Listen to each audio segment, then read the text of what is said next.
জাকসু নির্বাচনে ভোট গ্রহণ শেষ হওয়ার ২৯ ঘণ্টায়ও গণনা শেষ হয়নি। এদিকে নির্বাচন কমিশনার মাফরুহ ইসাদ পদত্যাগ করেছেন। বিশ্ববিদ্যালয়ের সিনেট ভবন থেকে সেখানকার সার্বিক অবস্থা জানাতে সরাসরি যুক্ত হচ্ছেন সহকর্মী আমিনুল ইসলাম। আমিনুল ইসলাম, আপনি আগের সংবাদে আমাদের সাথে যুক্ত হয়েছিলেন, যেমনটি বলছিলাম যে ২৯ ঘণ্টা পার হয়ে গেছে, কিন্তু এখনো কিন্তু গণনা শেষ হয়নি। আপনি জানাবেন গণনা কতদূর এগুলো, আর আজ রাতের মধ্যে তো তারা বলছিলেন যে গণনা প্রকাশ করা হবে, এমন একটি আশা ব্যক্ত করছিলেন। এই বিষয়ে আসলে শুনবো আপনার কাছ থেকে। ঘিরে নানা ধরনের ঘটনা ঘটছে। অর্থাৎ আমরা জানি গতকালকে সকাল ৯টা থেকে ৫টা পর্যন্ত ভোট গণনার সময় ছিল। সেই হিসেব ধরে আজকে দুদিন পার হয়ে গেলেও আজকে এখন পর্যন্ত কিন্তু কোনো ফলাফল ঘোষণা করতে পারেনি নির্বাচন কমিশন। তবে এর মধ্যে নানা ঘটনা ঘটেছে। আমরা জানি গতকালকে নির্বাচনের ঠিক শেষ দিকে এসে যে কয়টি প্যানেল প্রতিদ্বন্দ্বিতা করছিল, মোট ৯টি প্যানেল প্রতিদ্বন্দ্বিতা করছিলেন। এর মধ্যে 4টি পূর্ণাঙ্গ, 3টি আংশিক। এছাড়াও বেশ কয়েকটি স্বতন্ত্র প্যানেলও ছিল, স্বতন্ত্র ব্যক্তি পর্যায়ে নির্বাচন করেছেন। তাদের মধ্য থেকে ছাত্রদলের সমর্থিত যে প্যানেলটি, তারা নির্বাচন ঠিক শেষের দিকে এসে তারা বর্জন করেন। তার ফলেই আসলে এই নির্বাচন ঘিরে নানা ধরনের ঘটনা তৈরি হয়। এবং এরপরে নির্বাচনের কয়েকটি পক্ষ তারা দাবি করেন যে নির্বাচনে যে ফলাফল ঘোষণা সেটি গণনাটা ম্যানুয়াল পদ্ধতিতে করতে হবে, অর্থাৎ হাতে গণনা করতে হবে। আমরা জানি যে জাহাঙ্গীরনগর বিশ্ববিদ্যালয়ে যে নির্বাচনটি হয়েছে সেখানে হল সংসদ এবং কেন্দ্রীয় ছাত্র সংসদ দুটি একসাথে হয়েছে। ফলে হলের প্রত্যেকটি হলের যে পদ এবং কেন্দ্রীয় সংসদের যে পদ, সব মিলিয়ে 40টি পদের বিপরীতে একজন ভোটারকে ভোট দিতে হয়েছে। তো 40টি ভোটকে কাউন্ট করে যে ধরনের সক্ষমতা, সেই ধরনের জনবল নিয়ে আসলে নির্বাচন কমিশন গঠন হয়েছিল কিনা সে বিষয়টি এখন সামনে এসেছে। তার ফলে যখন এই ম্যানুয়াল পদ্ধতিতে গিয়েছিলেন, তার সে কারণে আরও দীর্ঘসূত্রিত হয়েছে।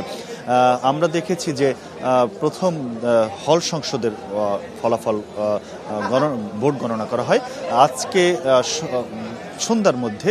সেই হল সংসদটি শেষ হয়, অর্থাৎ বিকেলে হল সংসদ শেষ হয়। সন্ধ্যার পরে অর্থাৎ 7:30টার পরে শুরু হয় কেন্দ্রীয় ছাত্র সংসদের ফলাফল গণনা। 21টি হলের ছাত্র সংসদের যে ভোট গণনা সেটি শেষ হয়েছে। এর মধ্যে আবার 2টি সেখানে প্রতিদ্বন্দ্বিতাহীনভাবে নির্বাচিত হয়েছে। এই বাকি এখন কেন্দ্রীয় সংসদের যে 21টি হলে যে ভোট পড়েছে সেটি গণনা চলছে। প্রথম 9টি হলের ভোটকে নিয়ে, 9টি হলের যে ভোট পড়েছে কেন্দ্রীয় সংসদে সেটি নিয়ে এখন গণনা চলছে।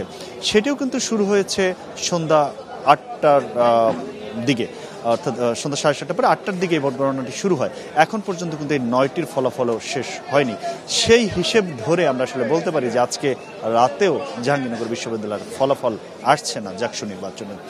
তো কিন্তু এর আগে আশার বাণী শুনিয়েছিলেন প্রধান নির্বাচন কমিশনার। তিনি বলেছিলেন যে আজকে রাতের মধ্যে তারা ফলাফল দিতে চান। উপাচার্য বলেছিলেন যে প্রয়োজনে জনবল বৃদ্ধি করে তারা চেষ্টা করবেন আজকে রাতের মধ্যে ফলাফল দিতে। যে ছাত্র সংসদে যারা প্রতিনিধি নির্বাচন করেছেন, এই তাদের কয়েকটি প্যানেল তারা জোর দাবি করেছিলেন, বিশেষ করে শিবির সমর্থিত যে প্যানেল, সেই প্যানেলের জিএস তিনি দাবি করেছেন যে আজকে রাতের মধ্যে ফলাফল দিতে হবে। স্বতন্ত্র প্যানেলের যে ভিপি প্রার্থী ছিলেন তিনি আব্দুর রশিদ জিতু, তিনি দাবি করেছেন যে আজকে রাতের মধ্যে ফলাফল দিতে হবে। তা না হলে তারা মনে করেন যে নির্বাচন নিয়ে নানা ধরনের কারসাজি করার চেষ্টা চলছে। এমন অভিযোগের প্রেক্ষিতে এবং এমন আলটিমেটামের পরেও আসলে আমরা দেখতে পাচ্ছি সেই নির্বাচনে ফলাফল দেওয়া সম্ভব হচ্ছে না। এর মধ্যেই ঘোষণা আসেন একজন নির্বাচন কমিশনার পদত্যাগের। তিনি ঠিক রাত 9টার সময় তিনি ঘোষণা দেন যে তিনি এই নির্বাচন কমিশনার থাকছেন না। জীববিজ্ঞান অনুষদের সাবেক ডিন তিনি ঘোষণা দিয়েছেন যে অধ্যাপক মাফরুদ তিনি ঘোষণা দিয়েছেন যে তিনি আর এই নির্বাচনের কমিশনার হিসেবে দায়িত্ব পালন করছেন না। তারপরও নির্বাচন কমিশনের যে কার্যক্রম সেটি কিন্তু চলছে। বাকি যে কমিশনের যে কর্মকর্তারা রয়েছেন তারা নির্বাচন পরিচালনা ভোট গণনার কাজটি যে দায়িত্ব ছিলেন তারা সেটি করে যাচ্ছেন। প্রধান নির্বাচন কমিশনার যেটি বলেছিলাম আগে আশরাফ শুনিয়েছিলেন যে তারা রাতের মধ্যে এটি শেষ করতে চান। অপরদিকে এই নির্বাচন কমিশনার পদত্যাগের পর কিছুক্ষণ আগে শিবির সমর্থিত যে প্যানেল তারা এসে এখানে অভিযোগ করেছেন। কিছুক্ষণ আগে তারা কথা বললেন যে তিনি বিএনপি পন্থী যারা শিক্ষক রাজনীতি সেই ফোরামের তিনি সভাপতি, সে কারণে তিনি এই পদত্যাগের তিনি পদত্যাগের নাটকটি করছেন, এটি তারা অভিযোগ করছেন। তারা দাবি করছেন যে এটি ক্ষেত্রে কোনো প্রভাব পড়বে না। তারা এখনও আশা করছেন যে নির্বাচন কমিশন তাদের দায়িত্ব সঠিকভাবে পালন করে ফলাফল দিবেন। তবে সেই ফলাফলের অপেক্ষায় রয়েছে এখানে যারা নির্বাচন করেছেন তাদের যে সমর্থকরা তারা।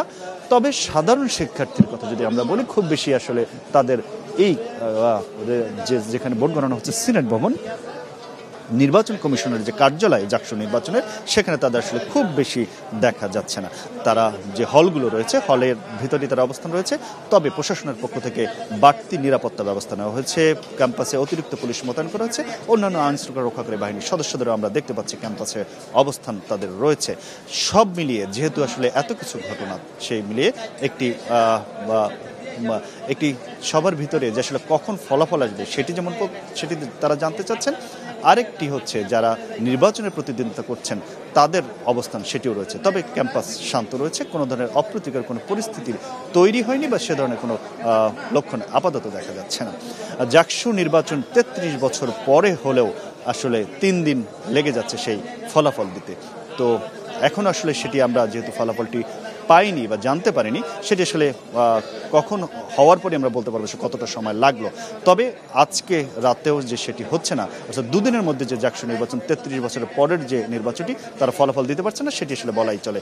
তো সেই ফলাফলের অপেক্ষায় যারা নির্বাচন করেছেন এবং শিক্ষার্থী তারা, অন্যদিকে যারা ভোট বর্জন করেছেন বা নির্বাচন পূর্ণ দাবি করছেন, তাদের কোনো কার্যক্রম দেখা না গেলেও তারা আসলে এই নির্বাচনের বিপক্ষে অবস্থান নিয়েছেন।